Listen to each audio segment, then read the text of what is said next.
Salut, bienvenue sur Spamat, la chaîne qui te spam de maths. Je suis Médéric Niot, professeur particulier de mathématiques depuis 2020 et vulgarisateur sur internet. Aujourd'hui, je te propose de montrer qu'un produit cartésien fini d'ensemble dénombrable est dénombrable. Ensemble dénombrable, on va donner une définition, c'est simplement dire que E est équipotent à l'ensemble des entiers naturels, ou E est en bijection avec l'ensemble des entiers naturels. Les mathématiciens ne sont pas tous d'accord sur ce que signifie être dénombrable. Certains vont dire c'est fini ou dénombrable, certains vont dire dénombrable, voilà, ça tient en compte du cas fini ou pas. Bon, ici on s'en fiche, le cas fini il est évident, il est trivial, nous ce qui nous intéresse bien entendu c'est le cas infini. Et on va montrer qu'un produit cartésien fini d'ensemble dénombrable est dénombrable, cela signifie que pour tout n entier naturel, je vais l'écrire ici, pour tout n entier naturel, on a le produit cartésien que je vais noter avec pi, pour k allant de 1 à n, des EK, où les EK sont tous dénombrables, ce truc-là doit être dénombrable aussi. Donc ce truc-là doit être en bijection avec l'ensemble des entiers naturels. Voilà donc ce qu'on veut démontrer. Ok. Est-ce que c'est vrai? La réponse est oui. La question c'est pourquoi c'est vrai. Ok. Évidemment, tu t'en doutes, hein. Là, pour tout n entier naturel, on va faire une récurrence, et une fois n'est pas coutume, dans cette récurrence, la difficulté, ça va pas être l'hérédité. L'hérédité, elle va être triviale, elle va être vraiment évidente. Non, ce qui va pas être évident, ça va être l'initialisation. Ça va être montrer que c'est vrai au rang 2. Est-ce que ça a du sens de parler de rang 2? Évidemment, c'est vrai pour le rang... Bah non, c'est même pas vrai pour le rang 0, puisque y a aucun ensemble. Pour le rang 1, bah c'est vrai, puisque EK est dénombrable. En fait, on va mettre pour n plus grand que 2, en fait, à partir de 2. Tac. Voilà. Ça va être à partir du rang 2. Est-ce que c'est vrai pour un produit cartésien de 2 ensembles, déjà? Si on arrive à montrer ça, après ce sera fini. La récurrence sera quasiment faite, quasiment prête. Ok, allons-y, on va se lancer dans le vif du sujet. Je vais prendre un ensemble... Allez, on va prendre un ensemble E1 dénombrable. Qu'est-ce que ça veut dire d'être dénombrable, donc d'être en bijection avec n? Ça veut dire qu'il existe une fonction phi, donc phi1, allant de l'ensemble des entiers naturels vers E1, qui a k associe phi1 de k, et cette fonction phi1 est bijective. Pareil avec E2, je vais mettre E2 idem. On va montrer que E1 croix E2, le produit cartésien de ces deux ensembles, est toujours en bijection avec l'ensemble des entiers naturels. Pour ça, je te propose de traiter le cas déjà simple, le cas de n croix n, de n carré. Tu vas voir, ça va nous être utile pour traiter le cas général. Alors traitons déjà le cas de n carré.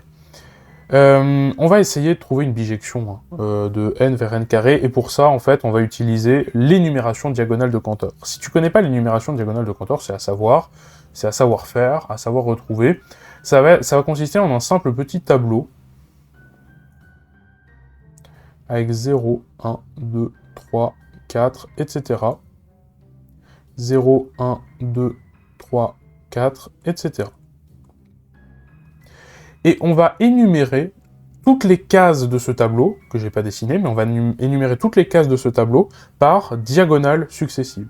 On va déjà prendre celui-là c'est l'élément numéro 0. Ensuite, on va faire cette diagonale, donc celui-là c'est le 1, celui-là c'est le 2. Puis on va continuer avec celle-ci, 3, 4, 5. Puis avec celle-ci, 6, 7, 8, 9. Et puis celle-là, 10, 11, 12, 13, 14, etc., etc., etc. C'est ce qu'on appelle l'énumération diagonale de Cantor. Maintenant, question, quel est le point commun, en prenant une diagonale, quel est le point commun entre tous les éléments de cette diagonale? Alors les éléments n'ont pas leur valeur, mais les cases, les numéros de cases de ces diagonales, d'une diagonale. Donc, c'est-à-dire son numéro de ligne et son numéro de colonne. C'est quoi le point commun? Par exemple, ici, c'est quoi son numéro à cette case? C'est quoi ses coordonnées à cette case? C'est ligne 0, colonne 4. 0, 4. Ici, ce sera ligne 1, colonne 3. Ici, ce sera 2, 2. Ici, ce sera 3, 1. Et ici, ce 14, ce sera 4, 0. C'est quoi le point commun entre toutes ces coordonnées-là? Si je fais la somme 0 plus 4, 4, 1 plus 3, 4, 2 plus 2, 4, non, c'est 2 fois 2, 4. Je sais pas si t'as la ref. 3 plus 1, 4, 4, 0, 4. Et oui, la somme de chaque élément d'une même diagonale fait toujours le même nombre. Et ça, on va s'en servir. On va s'en servir pour créer simplement une relation d'ordre sur les couples de n carré. Alors, je vais définir la relation d'ordre, on va le faire... bon, je vais mettre le tableau à gauche, je vais le définir à droite, la relation d'ordre. On va prendre a et b dans n carré, et c et d dans n carré aussi.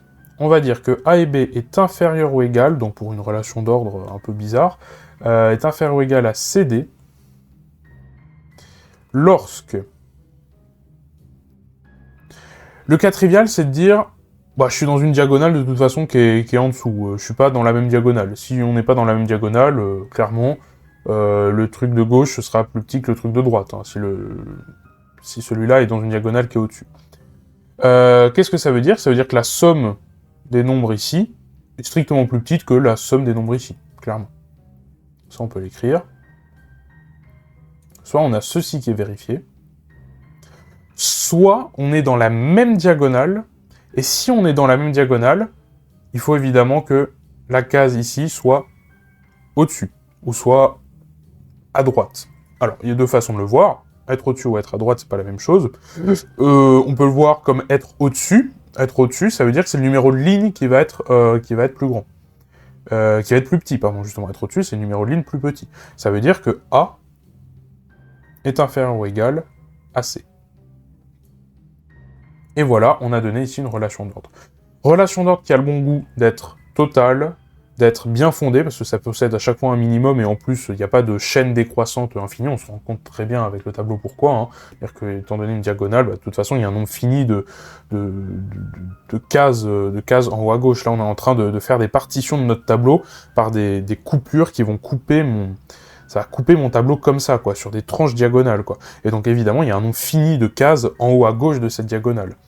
Ce qui est super important, hein, ce qui est super important pour justifier de l'existence, en fait, tu vas le voir, d'un minimum.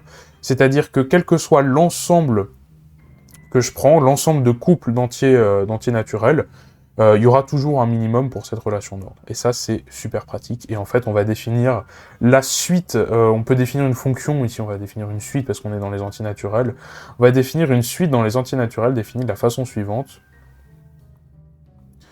U0, ça va être l'ensemble des entiers naturels au carré, ça va être n carré. Et un plus 1,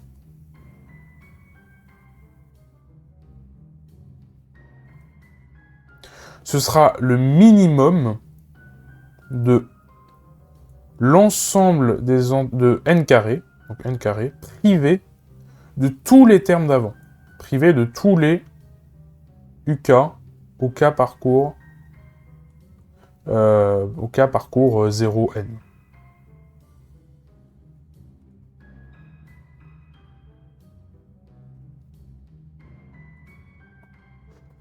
Tac. Voilà, on a ceci. Et là, ce minimum existe parce qu'on a... Alors, le minimum pour la relation d'ordre qu'on vient de créer, évidemment, hein, je peux le préciser. Tac. Ce minimum existe parce qu'on a une relation d'ordre totale, bien fondée, c'est un bon ordre, on appelle ça. C'est super pratique à manipuler. Ici, on justifie de ça comment? Bon, ça, c'est un ensemble fini, de toute façon. Ça sera jamais l'ensemble vide, d'accord? On n'aura jamais l'ensemble vide. On définit notre suite par récurrence ici, et cette suite donne bien une bijection, donc une suite c'est une fonction, hein, donne bien une bijection de n vers n carré. Donc U, c'est bien une fonction bijective de n vers n carré. Et donc c'est gagné. À partir de ça, on peut construire très facilement une bijection de n vers E1 croix E2. À partir des phi1 et des phi2 aussi, hein. C'est-à-dire qu'on a un phi1. On a un phi2 qui va de n vers E2, qui est bijective aussi. Et on a une suite U. Est-ce que tu vois le truc venir ou pas? Je te laisse y réfléchir quelques instants, mettre la vidéo sur pause. Ok, et maintenant on y va. On veut construire une fonction psi des entiers naturels vers, cette fois-ci, E1 croix E2.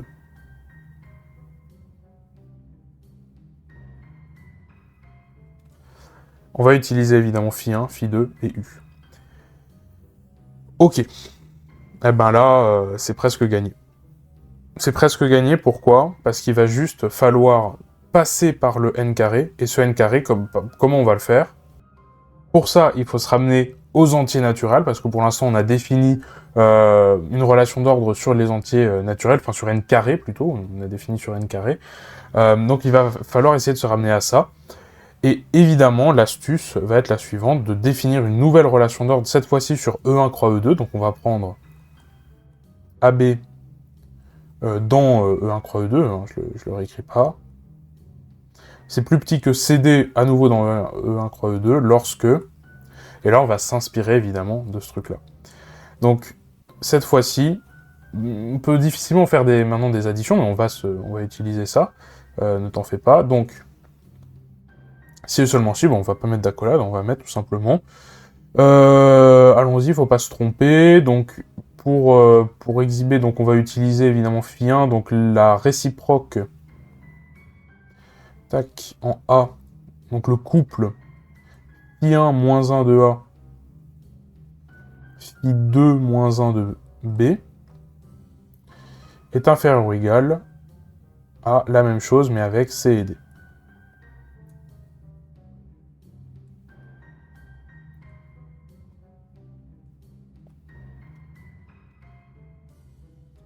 Et voilà. Et là, c'est gagné. On a défini notre relation d'ordre sur n carré, on fait la même chose maintenant sur le cas général E1 croix E2. Et c'est exactement le même genre de relation, évidemment. C'est exactement la même chose. C'est à nouveau une énumération diagonale, mais cette fois-ci en passant par les fonctions réciproques, qui existent bel et bien.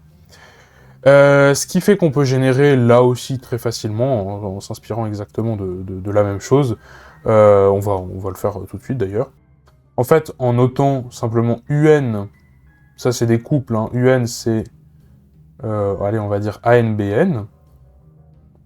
On va simplement trouver une nouvelle suite qu'on va appeler VN, qui va se construire à partir de ANBN et des fonctions phi1, phi2. VN, ça va être simplement phi1 de AN, phi2 de BN. Ça, c'est notre suite VN, et ça constitue bien, ça prend en argument des entiers naturels, hein, le N ici, et puis ça renvoie bien un élément ici de E1, un élément ici de E2, et donc c'est gagné. Donc psi, ça prend N, et puis ça renvoie Vn. Voilà, tout simplement.